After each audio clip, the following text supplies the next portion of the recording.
Good afternoon. It's another long day in court. This is the end of week 7, day 26 in court, and we've rested until Monday.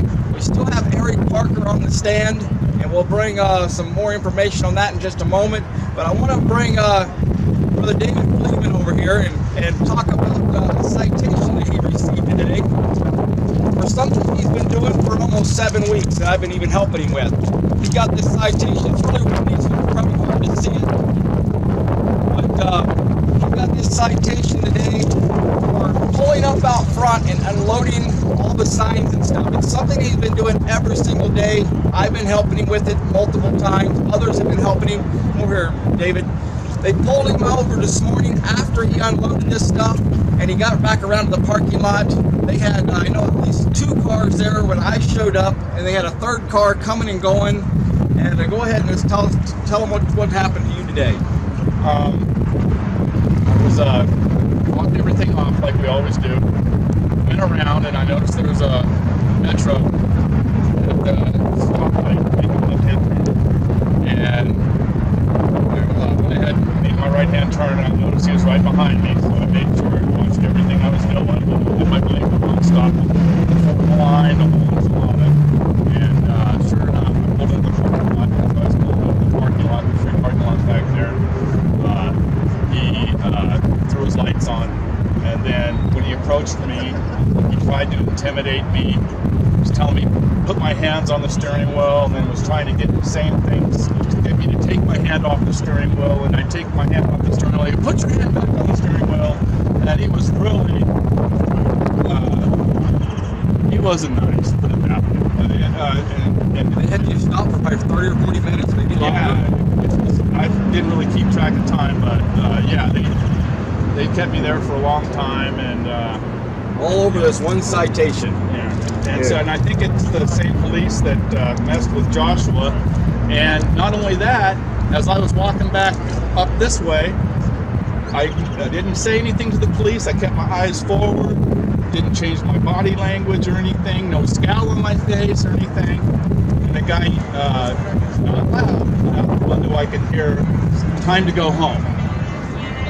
Yeah, and then there was another gentleman, I don't remember exactly what was said, but they were in front of the courthouse and said something to him too. So not only are they giving us tickets, messing with Joshua, rolling down their windows, saying things, windows at us, even if we can't even verbally hear everything they're saying. Very unprofessional, and they're just trying to entice somebody to do something wrong, say something wrong. He was drooling me like the last time somebody drilled me like that was when I was in the Army, and it was a drill sergeant. Except the drill sergeants wasn't packing guns. They didn't give you a citation. I didn't mind the citation.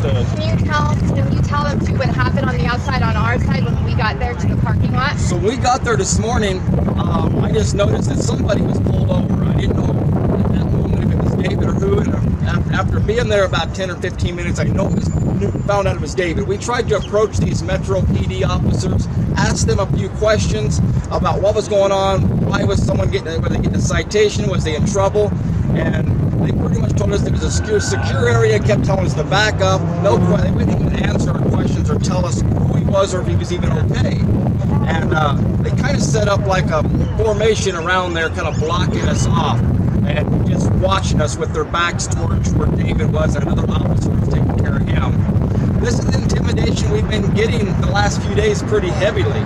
From just 30 feet over here, we had a live stream going yesterday, and we were told we can't do it. We've got to move 30 feet down this way to this supposed free speech area, I guess, because we're not real media, is what they're telling us. But that's a little bit of the update, what we've had today. We'll go into what happened today in court with Eric Parker was on the stand all day long. So when we got in there, I'll let Andrea tell you some of the stuff. There's some pretty interesting stuff this afternoon that happened. So Eric got up on the stand and they immediately started going through his Facebook and talking about what he saw that made him go down to Bunkerville on the 12th. We were able to get the video of Margaret Houston being thrown to the ground and Emmett being tased and having the attack dog sipped on them. He then said that is when he felt an emotional connection to the situation. He grew up in Nevada in a place just like that, and he kept thinking, what if that was my aunt being thrown to the ground? Another one of his comments was the NDAA, here we go again. They asked him to explain. He said, well, the NDAA is where they say you're a terrorist. They can do whatever they want to you. And I know that stands really strong with him because that's exactly what they're doing to all of these defendants. They claim that they're terrorists and they're treating them as such, and they have no rights as soon as they are arrested. It's not innocent until proven guilty. It's guilty until proven innocent. Lots of posts about the mainstream media being full of lies and sharing information coming out from the Bundys. He made the decision on the morning of the 10th to go down. They also brought in a picture. We didn't get Dave Bundy's arrest video in, but we were able to get a picture of Dave Bundy's face after. I think it was the post where he was talking about his arrest, and that was able to be brought in, as well as a picture of the two snipers. Eric said a sniper and a spotter above the arrest of Dave Bundy. So they were able to get those two pieces of information in. They've been trying to get that in since the very beginning. They also brought in Brian Sandoval's statement about the Bundy Ranch. A statement from the governor made him think that about martial law, and that was another reason that he came down, because he thought, here this town is going through martial law. Then they also brought in a Clark County official statement about Bundy Ranch supporters better have funeral plans and bring body bags. He then says he was not looking for a fight, but he's not going to be bullied into not expressing his First Amendment rights. We were going to protest, and the cows were not so much an issue for him. If he was going to do anything, it was going to protest outside of the box, the First Amendment zone. And the First Amendment goes with me, and it is not a zone. So that's a lot of, the previous to him getting there. Then he talks about some of his posts by any means. He figured what he meant by he was going to get the cows back by any means. He thought that they were going to go down and camp until they could release the cows, or go down and stand with their signs and their flags until they release the cows. They use these by any means and show of force, and he has to get up and explain himself. That's exactly why he's taking the stand today. Let's see. They talked about when he got to the wash, and how he was up in the parking area and really didn't even know that there was a wash down below, and he was kind of milling around with the people in the parking area until a lady came up pulling and pointing with the protesters in the wash. And he didn't understand why they were pointing guns at them, or who they, meaning the people pointing guns, even were. He talked about the helicopters and the drones. He talked about another lady that came up with a telescope and showed him that there were snipers up on the mesa. He talked about when he, after the lady said that, they went over to the bridge, and then he could see the wash and everything that was happening below him. He said he had no idea people were even going into the wash, because he was up by the road and they were traveling to the wash at the back of the parking lot. So he actually didn't know that they were going down there. And as soon as he got up to the bridge, he could see back in the background, somebody handed him binoculars, and he could see all the vehicles pointing guns. And he said the first couple vehicles looked like it could be a BLM, but they were all in all of combat gear. It looked like they were ready for war. And then he pointed out another vehicle, and he said in this vehicle they had guns all over it, and they were in plain clothes with body armor. And then he points to another vehicle, and this vehicle over here, they were in full camo. So he was completely confused on who they were.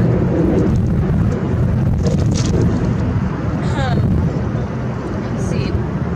Then he goes into talking about for what reason he got down, and that got really emotional for him. He talked about getting down. He couldn't pick a target, but he was getting down because the snipers, as soon as they said they had the authority to shoot, he believed the snipers were aimed at him and going to take him out. That's why he got behind the barrier. And then he was trying to watch people down in the wash because he believed they were going to be stopped. And he was situation unfolding, and he said that he stayed down in that position for maybe somewhere between 10 and 15 minutes. And after he'd gotten up, they showed the Flynn interview with him again, and he talked about how he was frustrated because Flynn was coming up and trying to get people to talk about how the situation was bad, which he felt the situation wasn't bad, that they were standing up for their rights. And so he made his interview. And then they talk about immediately afterwards, they just packed up and left home. In government cross-examination of him, they brought every sneaky way of changing his words in.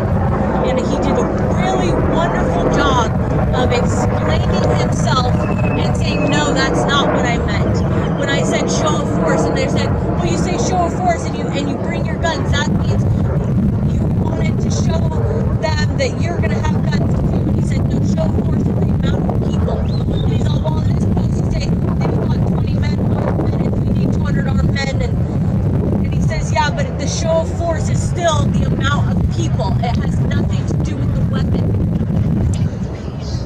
Exactly. He talked about the fact that he's been to many protests, and he doesn't go to a protest without a weapon because he doesn't want to be hurt.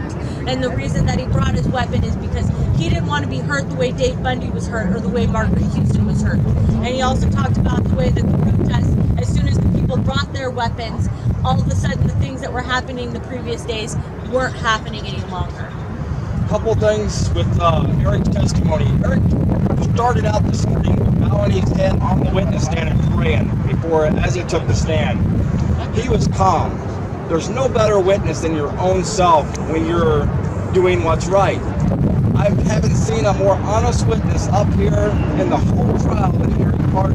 All these BLM officers that got up there and did all their stuff and couldn't recall things and was faking all their stuff that they didn't even write in the report in the very first place. Eric said, I can't remember, it's been 3 years ago, but I'm trying to tell the truth. And he did the day he told the truth, even through harsh cross-examination with the prosecutors. He held a calm complex.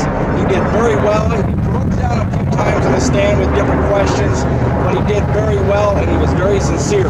One thing that really stuck out with me with one of the questions that was asked by his attorney, do you know what martial law means? And he says, yes, it's when the Constitution is put aside for a time.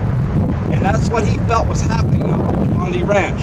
He thought we was under martial law and it was no longer the Constitution was being upheld out here. Their First Amendment rights, that was gone. They were stuck into a free speech zone area, fenced off, where they had to go. Where was the Constitution? The Second Amendment rights are being violated, as we know now, being in court. So the Constitution was set aside. We were under martial law out there.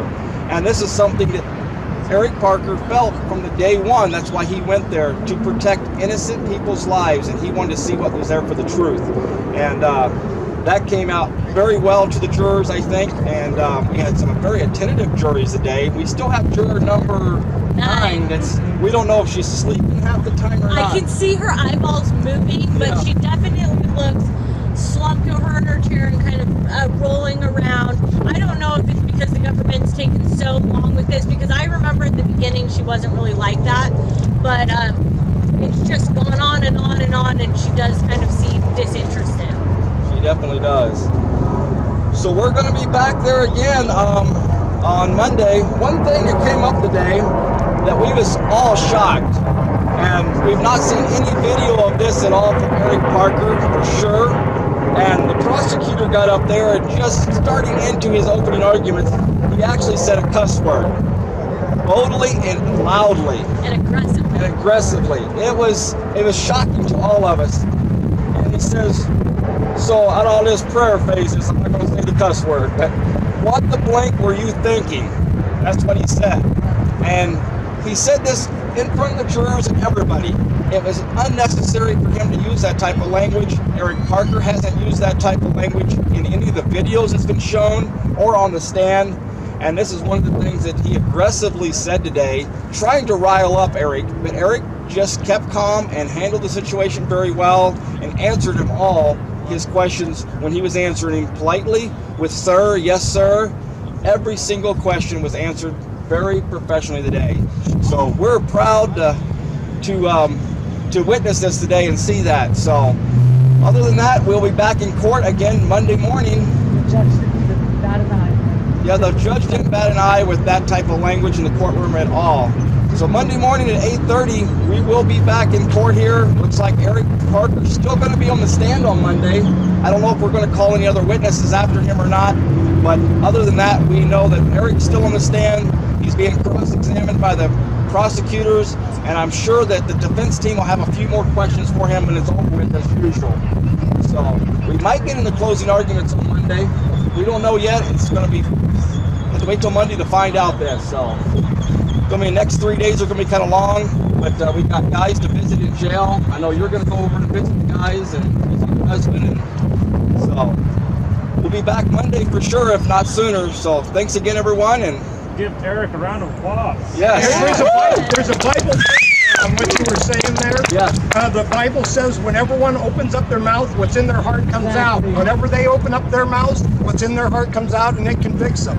But when some good man like Eric Parker or any of the other good men we have in there being accused of bad things, whenever they open up their mouth, what's good comes out. Like you were saying, if you've got your right heart, then you're going to speak good things. And everyone that's part of the much, there's David as I am over here in Las Vegas, Nevada. Vegas is So we've got David over here supporting May us God now. bless us all. So David was a surprise guest today. Can you tell people to come on Monday? Come on Monday, everybody. We need boots on the ground. We had another a homeschool group that comes off and on down here today, and four boys were down here. And he said today he came down here and he stood all day long with his family. We wanted to get him on the live stream, but they must have left early. But he said he's 15 years old. I think his name is Kevin, and he said that he's seen the live stream on the other day, and he said that we said we need boots on the ground, and he's here today supporting the Constitution with the boots on the ground. And he brought his boots. And he brought his boots and his pocket Constitution. So, And he's been teaching and learning all day. he has. So if the kids can do it, If the kids can do it, adults can do it. So, if Kevin and his family's watching, thanks for coming today. Yes. The more people we can get down here, it's going to really make a difference for Eric to look out of into the gallery and see people looking back, and that really helps him get through this. It's going to be a hard day on Monday. They're going to have the entire weekend to try to pull up whatever they can on him. So any support we can get would be wonderful. I think it affects the jury as well. If they see families in there, they're gonna put themselves closer to the situation. It definitely does. We had about 32 people an average a day in court on our side, and it was a packed courtroom all the way around the day, but we still had more on our side than the other side. We did have a few media there today again. More than usual. More than usual. So, and I would say Monday's going to be a packed court again, but if you're anywhere nearby, please come and show your support. awesome. Thanks again, and God bless. Have a good weekend. Thank you.